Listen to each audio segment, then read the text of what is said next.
few years back, I was the victim of identity theft. I know exactly how it happened. I was at a restaurant and my wallet was stolen from my coat, which was draped over the back of the chair. The bad guys went on to use my social security number, which they got from a paycheck stub in my wallet, to open instant charge accounts at department stores around California, walking out essentially with thousands of dollars worth of merchandise charged to me.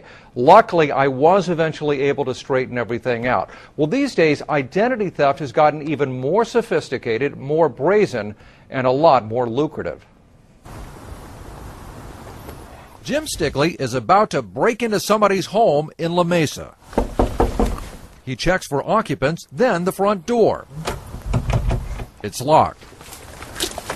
Around back to an attached garage, Jim finds an open window. But for sport, these locks are really ridiculously basic. He decides to pick the garage door lock, which takes about 10 seconds. Disabling the home's expensive alarm system takes a little longer. And then the battery's the last to go. 1 minute, and now he's inside. Not to rip off electronics or jewelry, but something far more valuable.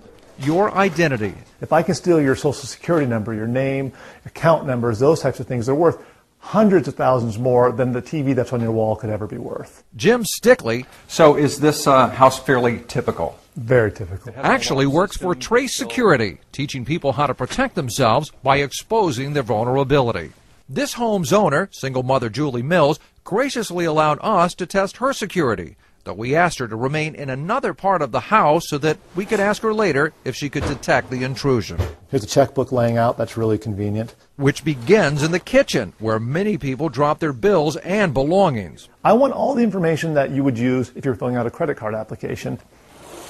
Next, Jim searches and finds Julie's home office, the motherlode, uncovering bank account numbers, mortgage documents. Got her passport.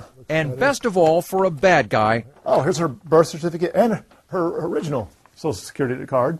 So, I mean, my God, I couldn't ask for anything more now. But in case he changes his mind, Jim hacks Julie's computer with software which not only reveals her computer's password, but which also, from that point on, can secretly record everything Julie sees and types on the screen, sending it over the internet to the bad guy. And you can go out and open up accounts, you can do bank accounts, you can do credit cards, you can do home loans, and that's worth hundreds of thousands, if not millions of dollars off just one victim. And because a talented thief will record a victim's confidential information but not physically take anything, Julie Mills learned, after we asked her to inspect her home, it's virtually impossible to detect a crime happen. Anything out of place? No, everything looks just the way I left it.